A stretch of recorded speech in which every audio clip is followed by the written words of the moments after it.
Hey there, welcome to the 26th episode of the JewishDrinking.com podcast and video show. I'm Rabbi Drew Kaplan, your host, and I'm very excited, not only because Passover is over, but because we can have beer again. And to celebrate this, we're discussing how beer became acceptable in the Babylonian Talmud for doing Havdallah. Today we have with us Professor Jordan Rosenblum, who is the Belzer Professor of Classical Judaism, in addition to his 2010 book on food and identity in early rabbinic Judaism, as well as his 2016 book, The Jewish Dietary Laws in the Ancient World. He also has a 2020 book on rabbinic drinking, so you can go check that out. The link's down below in the description.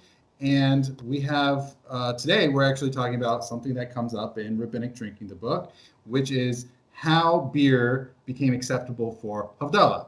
So the background is basically, it was always wine. For the early rabbis, it was always wine until we get to an incident that occurs on Pesachim 107a. As you mentioned, in Tanakh texts in Mishnah Tosefta, everyone is talking about wine, and they're imagining wine culture. So you look at brachot, and they're talking all about the blessings over wine and the importance of that. And it gets its own. If you think about it, it's very few things get their own blessings, right? There's no unique blessing for meat, for example, right? But wine gets its own blessing, and most other things. There's no separate blessing for.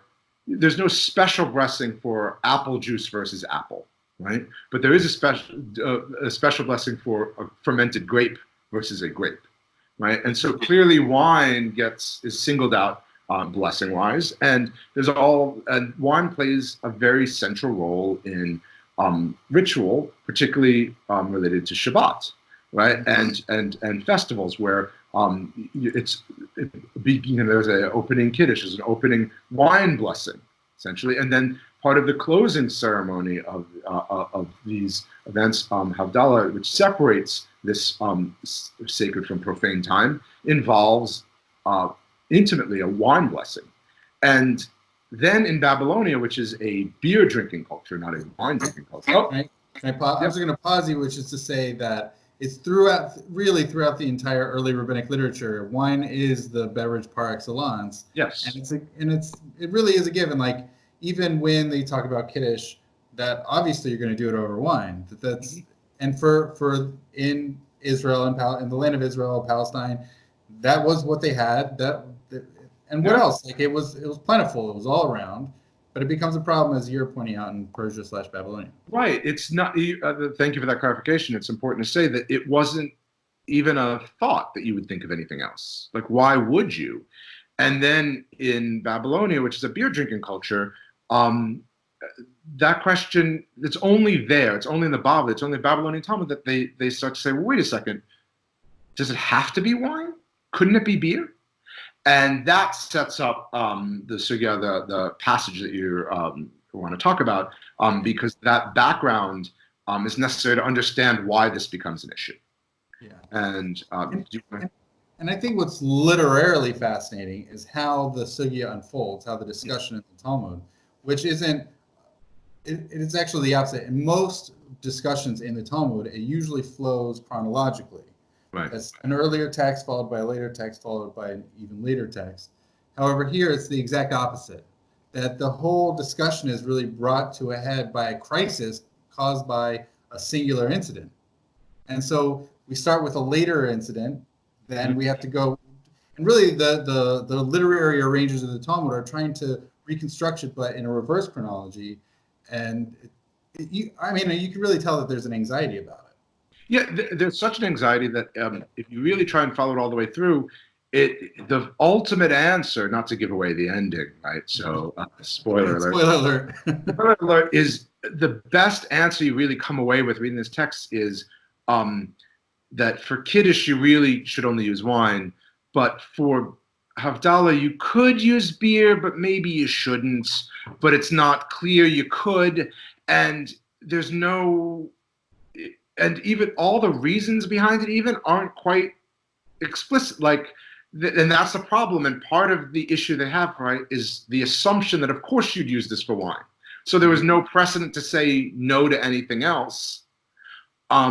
So part of you're right about the mixed up chronology, but also there's the there's not a satisfying ending if you just stick to the Bavli texts. Yeah. So let's hop into it. So let's start off with the incident. Do you mind reading that? So it starts off with a story where you have Marianuka and Markashisha, who were Rav Chisda's sons, and they tell this story to Rav Ashi that they had a buddy, a Maimar. He comes to visit them, right? And it's Shabbat, and they don't have wine. And it doesn't tell us why they don't have wine, but they live in Babylonia, and I live now in Wisconsin, right? So it's a good beer drinking state. So I feel that I'm representing the citizens of Wisconsin well to point out that it's just like in Wisconsin. You'd expect there to be beer in the home, but not necessarily wine. And so they didn't have any beer. They didn't have any wine. They had beer, and they didn't think anything of it. Their friend was visiting. They were excited to have their friend. They thought it was totally fine. So they didn't prep ahead of time for him. So they bring him beer. It's time to have a Havdallah, but he wouldn't do it. And this has been part of a discussion of, can you eat if this hasn't happened? Can you eat before this? So what's going to happen? So he ends up going to bed hungry. And by the way, and clearly a Maimar is working off of the entire rabbinic precedence, which is it's only over wine. Yeah. It didn't even enter in his mind that you could do anything other than wine. Well, it's a perfect example of, for a Maimar, you're right, it didn't occur to him that you would use anything other than wine. Yeah. And for Rav Chisda's sons, it didn't occur to them that you would need wine. So neither of them, like both of them, are acting without having put thought into the opposite thing. And so it's and I'm not exactly sure. It's hard to imagine that Chisda's sons wouldn't know that wine is used by many others, but maybe we have to suspend that disbelief for a moment. So then it says the next day they troubled themselves. They went out. Now they go and they find some wine for him. So clearly they went and they did Havdallah over beer. They realized he wasn't going to do it. So they then went. Now it's no longer Shabbat for them. So they run, get some wine for him, and he's able to recite and do it. Great.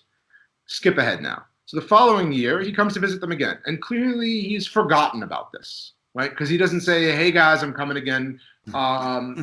Is it okay if I bring some wine? Or could you maybe, stop by the store and grab some wine for me?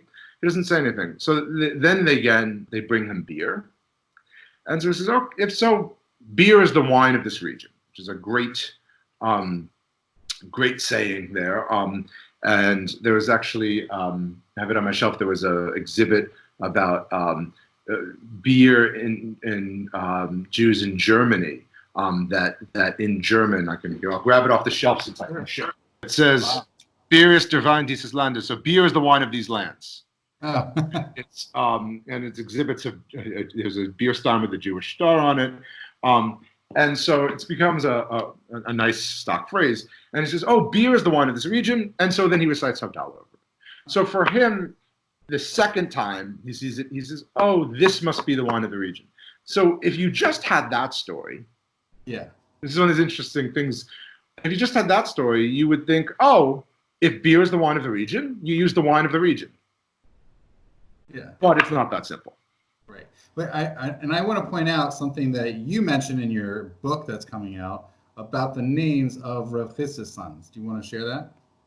Oh yeah, so it's kind of interesting with his sons. If you look at their names, Marianuka, Markashisha, they can mean a variety of things, right? There's 5 different possibilities for their names, right? So Mar means master in Aramaic, and so you have Marianuka could mean young master, Markashisha could mean old master.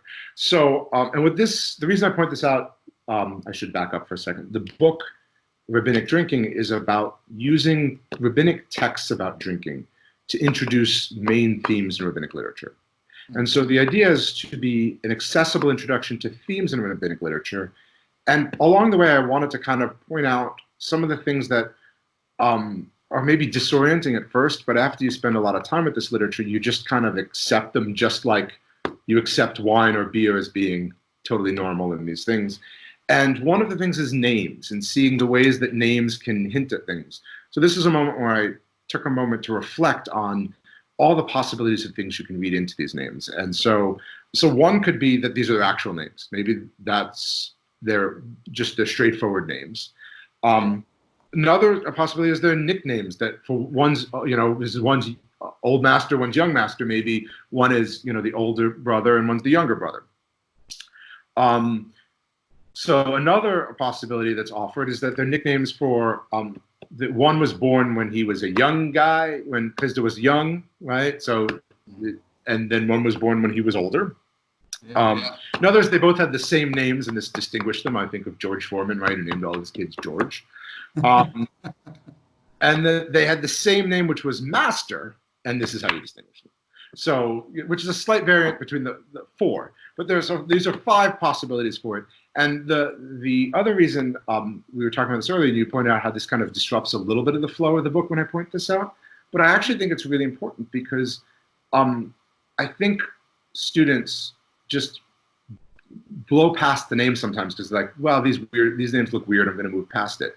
But oftentimes the name gives you some foreshadowing or some information or some pun that's going to be played that you won't get. We've talked elsewhere about Rav Papa, right? If you see the name Rav Papa and you see beer, you need to know the whole backstory, right? If you see, it's impossible sometimes to see someone make a there's famous example. Sometimes I'll teach students first chapter of Avot, and you have Shimon ben Shetach talking about, so Simon son of Shetach talking about being very deliberate in certain matters. And then if you know his backstory about how he went and indiscriminately killed a bunch of witches, which is a problematic incident. It reads as irony that he's the one saying, be very careful about how you do things.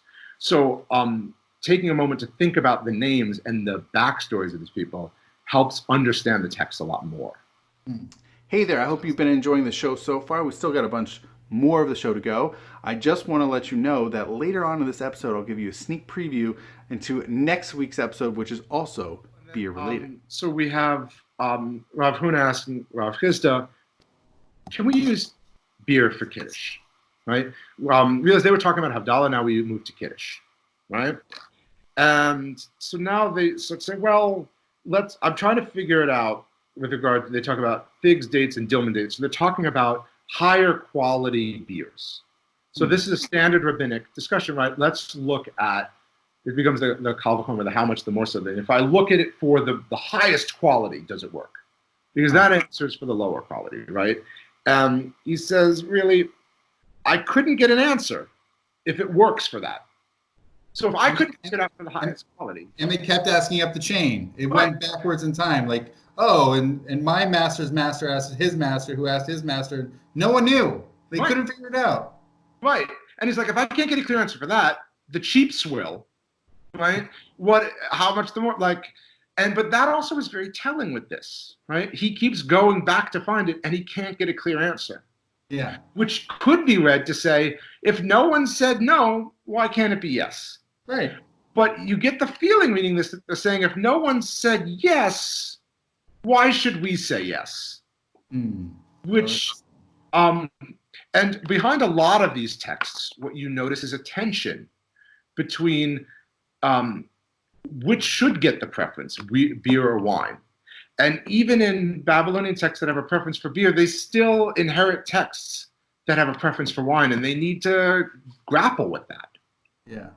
So then they kind of use this to conclude that, okay, so because we couldn't get an answer for Kiddush, no. But we can for that. And they continue on to say, okay, so maybe for that. But then there's continues to be things that kind of take away from that, right? But yet it never fully resolves itself. So what you get the feeling is we couldn't find a reason to say no, but the answer is no for Kiddush.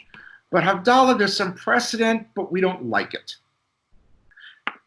except those who do. And it's left with a very, the feeling you get is no, but maybe. Yes. No, but maybe. Yes. Later, throughout the rest of what goes on, there is this continued ambiguity, also this like weird discomfort in flavoring of beer. Right. Some of they're really in the first few generations of the Right. Almoravian, have this discomfort with beer that it wasn't the highest quality apparently, although I mean Rava says something and then Rav, there's different relationships to it. Right.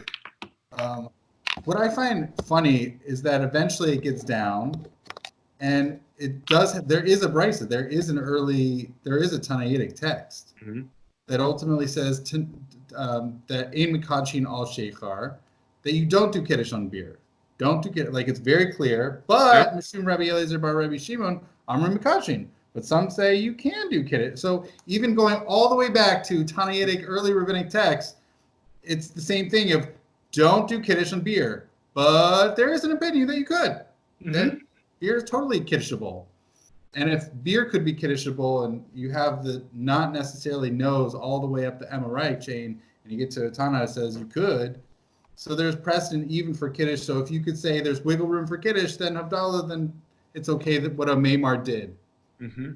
This is why when I'm teaching like Introduction to Judaism or any text that kind of goes a course that goes chronologically through time, I often say to my students, I'm really sad when we hit medieval times. Because if you study Bavli, you get a lot of the no, but maybe, or you really shouldn't do that, but there's some precedent. And then when you hit medieval times, enters the time of codification, and so suddenly this complicated, open debate. They're like, what's the answer? And there still is some debate, and there's some interesting things that happen. I don't want to disparage my colleagues who are medievalists, but I always find that a very sad moment when you have to turn from that because there's so much open-ended and there's so much unresolved, and a lot of my students dislike that, right? Because what's on the final, right? What's the answer? And I'm always, well, the answer is it depends, right? If this is the case, then yes. If that's the case, then no, and potentially maybe, or no, but possibly. And I'm very comfortable with that. But I tend to like when she hit medieval times because there's an answer then. Right, like so for them now suddenly it's changed. You read rabbinic literature, classical rabbinic, you read Talmud on business practices, and the answers are less concrete. You read Mishnah Torah on it, and you know what it is because it's organized in a nice, clear way for you. One of the shocking things about reading that sugya is just simply the reverse chronology of it. Yeah.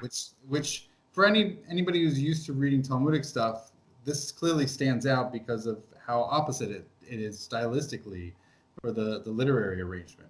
But it's all prompted by this one incident.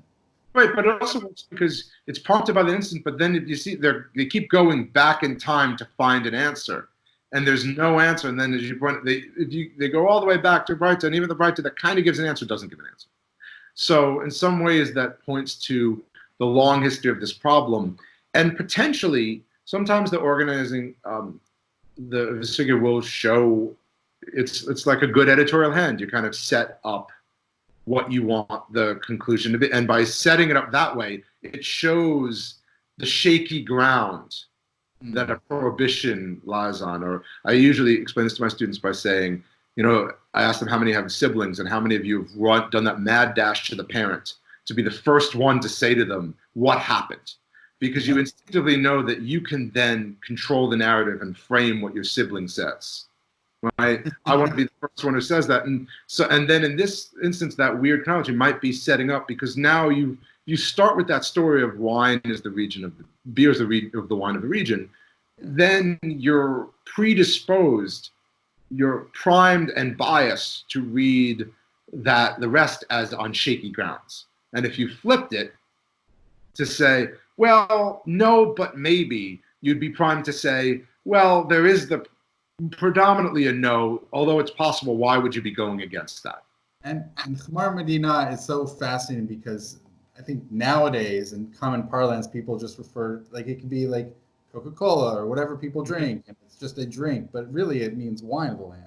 And just as wine was the plentiful beverage, alcoholic beverage in Israel, beer was it in Babylonia. So I think that's important to keep in mind in considering this incident that happened in the Bible.